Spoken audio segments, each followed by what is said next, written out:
Guys, and welcome back to K9TV. This week we're going to be talking about what I call the 10K bets. So we'll get into that in just a little bit. So just wanted to go through and remind you that particularly we're in the east coast of Australia. We're down in Melbourne, but our snakes are out and about. So just make sure that you certainly know where your dogs are and what they're getting up to when you're taking them for a walk. And as I mentioned last week on K9TV, make sure you've got all the local vets in your phone in the contact details. So not necessarily just your preferred vet, but all the vets that are local to your area. So let's keep our dogs safe, guys. It's really important to do so. We're going to be going through, as I said, it's a 10K bet. What that is basically, I get asked so many times from my clients, when can I let my dog off lead? Or when do I know that this is an okay thing to allow my dog to do? And particularly when it comes to, letting your dog off lead. So, you're going for a walk and, we all love having our dogs frolic and run free and that type of thing. I normally sit there and I say to people, guys, you're ready to let your dog off lead when you walk up to me with absolute certainty and go, I bet you 10K, and you extend your hand out like you're going to shake my hand. I bet you 10K that my dog will come back. And it's not about the finance. Thank you for my little love heart. It's nice to see people are slowly joining in. It's not about 10K as in handing over money. By all means, happy to take it. But what it's about is that certainty. So quite often, and I know last week in K9TV, I was speaking about how much is your dog worth to you. And most people say there is no monetary value that you can ever put on how much you love your dog and how much they mean to you. So if you're going to be having your dog off lead, and let's say, regardless of what environment, so you might be walking along a bike path or near a road or out in the bush, along the beach, it's irrelevant. If your dog is your priceless, love, why is it that we sit there and we go, oh, well, I hesitate, parting with 10 grand, but I don't mind this dog that I love more than anything in the world. You just sit there and go, yeah, she'll be right. So I like to sit there and say, when you have that certainty that you're going to walk up to me and go, I bet you absolutely 10 grand my dog's going to come back, that's the certainty that I like. Now, as I was saying, it's not about the fact that, if your dog gets a little bit away from you, it's not about me taking the money from you or whoever that you're placing that bet with. You're placing that bet with yourself. I know recently we had some students and we were just talking about, what phase do you sit there and think it might be okay? And my question was, so this is in regards to teaching the recall. My question was, are you prepared to bet 10 grand yet? And they said, no, not yet. I said, okay, are you prepared to make any bet? And they said, yeah, I'll bet about $500. I'm like, well, they're some pretty good odds. So, provided the environment is safe and secure for the dog, okay, then why don't we try it? I mean, we're not always going to win every single bet that we make, but that's just the way that I like to have a look at where my confidence level is at. Yeah, I know in the dog training world, a lot of people will sit there and they'll say, on a level of 1 to 10, 10 being, totally reliable and 1 being, no way. I find with that people's kind of scale can vary so much. Whereas you can sit there and go 10 grand, it's like, yeah, how much are you going to bet on that particular recall? One of the things that I talk about is having our dogs at off-lead dog parks. Now, whether you're for them or against them, one of the things with them is quite often the majority of the dog parks, or particularly the ones that I'm exposed to and that my clients always are talking about, that's an enclosed area. So there's a fence that surrounds the park. And I say, oh, so why do you go to that particular dog park? And they go, oh, it's fenced, so it stops my dog from running off. And that's where I sit there and say, and this is where it starts to get a wee bit tricky, because if you're letting your dog off and you're reliant on that fence to keep your dog safe, this is where it starts to get tricky, because your dog's getting a truckload of external rewards. So external rewards are rewards away from you. So your dog's getting a truckload of rewards externally, so they're always running away from you.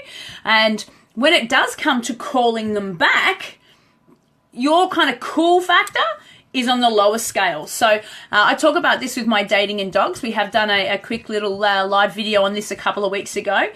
I just can see Kylie here. How do you proof your dog for all distractions? Great question, Kylie. In regards to the proofing, I would always sit there and say, to start off with, obviously you have your dog on lead. I'm assuming we're talking about a recall here. Have your dog on lead. That way, you know, you've got not only your airbag that we went through last week, but you've also got safety, absolutely, that your dog can't fail. Because the moment you give that recall command, then we expect that there should be an action taken. So we quite often sit there and say, one command, one action. So it's not a negotiation. Hey guys, thanks for the thumbs up and the loves heart. Keep them coming. It's nice to have people on the screen there joining in. So definitely have your dog on lead, absolutely. And what I would prefer to do is have your dog in a low distraction area. So depending, it might be in your backyard, it might be on the footpath in front of your property, whether it's at a local park, but where there's limited distractions. And of course, remember guys, our dogs can be distracted from so many different things depending on what their innate traits might be. And also on the individual dogs. So some dogs, you know, will sit there and swallows can be a nightmare for some particular dogs, particularly when those birds come down and start, you know, hanging around and really distracting our dogs. Others, it can be rabbit poo, any kind of smells on the ground. So it really depends on what the distraction is. I know with Zuka, his number one distraction, normally are little cat toys. So something that either has lots of feathers or a little bell or something along those lines. That's a big distraction for him. So I kind of, when I'm working with a recall, I describe it like it's a tide. It comes in and it goes out.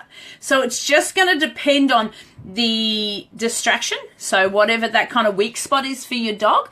And you want to find what we call the critical distance. So that's the distance that you can have where your dog actually knows that distraction is there. So let's say it's another dog, which is quite a common one. Definitely dog needs to know there's another dog for it to be a distraction to start off with. But you still want to sit there and go, yeah, okay, my dog's still switched on to me. So I talk about it in our dating with dogs as well. You want your dog to be focused on you.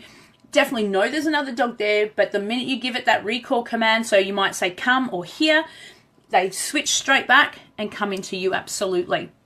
So again, it's just a matter of, you could say you're 10K, so when you're going to bet 10 grand, that's when you're comfortable with that proofing. Okay, so obviously depending on what level each of your dogs are at, you need to work and always set your dog up for success. So again, pulling it back to those dog parks, if you're relying on the fence to keep your dog safe, that's where it can get that little bit tricky because your dog is being highly rewarded for moving away from you. And your dog's going to see you as a bit of a hindrance and a bit of a nag. So when you call your dog back, you're actually the party pooper and you're stopping all that fun. So that's why I sit there and say, you know, in regards to teaching recalls, if you have your dog off lead, you want to make sure, you know, bet that 10K with yourself, have a chuckle with your partner, your friend that you're with, anything like that, and see if you're going to stand up and come home with your 10K in your back pocket or whether you've just lost out. So just having a look through here, guys, we are running a workshop on the recall coming up in November. So if that's something that you're interested, we'll certainly put another link up on our Facebook page. It went out in our newsletter, so make sure that you subscribe to that. You can certainly subscribe either via our website or via the Facebook page. I'm just going to check here. There's a link up on the right-hand side where you can click on the sign up. You'll get some dog training tips as well, which loosely covers off the recall, and you'll be kept up to speed with all of the seminars and the workshops that we're running too. So guys, hopefully that makes sense in regards to when are you ready to take your dog off lead. It can work exactly the same if you're working on perhaps duration. So if you're getting your dog into a drop or a down position, you know, a lot of people sit there and say, when do I know that, you know, I can leave my dog in that position or walk further away? Again, it comes down to saying, all right, you know, if you were to put your money where your mouth is, how much are you prepared to bet? As I said, in the dog world, traditionally they've kind of used a 1 to 10 scale. So 1 is an instant fail, or should I say your dog doesn't understand what's expected from them. And a 10 would be that absolute. So what we want to do is sit there, and the reason I put a monetary kind of value to it is because that seems to be what we will understand a hell of a lot more personally, opposed to a scale of 1 to 10, because we can throw those numbers around willy-nilly and, you know, it's not so much of a big deal. But the minute you put something that we understand the value of a hell of a lot more, I think it resonates a lot more with people. So to be able to sit there and say, you know, maybe I bet $100, you know, $100 that my dog's going to do it. Again, that's still, you know, good money. So there's a little bit of certainty. But of course, if we're going from $100 up to the 10K mark, there's a lot of room for improvement there. So always set our dogs up for success, not for failure. If they continue to make mistakes, and if we continue to allow that to happen because our expectation is either too high, or we've just not set them up for success, maybe there's too many distractions around for them at that time, you know, don't place that bet. Your dog is invaluable to you. You love them. So, you know, keep them on lead if that's what it is. Or if you're working on duration, maybe tuck it down in or pull it back just that little bit. So we always want to set our dogs up for success. So when we use our release cue for them, so they know that they've done it, you know, done it right, done it well, and always reward for that. I'll get a video of the rabbits. Yes, rabbits like to, we have a term called suicide rabbits. You know, not often will you get a suicide rabbit. Suicide rabbits are the ones that'll jump into your dog's mouth. But, and the reason we refer to that is because if your dog's obedience is proved, so we're at that 10K level, so you're betting your 10 grand. If your obedience level is proof, the rabbit should be fine, because you're not often going to get a rabbit that's going to, you know, happily hop along and just jump straight into your dog's mouth. So you don't get suicide rabbits, but you can certainly get your dogs that are going to chase them. So just on that, that's one of the other things that I like talking about or using as an example when it comes to our recalls. What happens if one of those rabbits is on the other side of the road? You know, if your dog's chasing it, you want to make damn sure that you're betting your 10K, absolutely, that your dog's going to come back, because if it's running across the road, it doesn't always end well at all.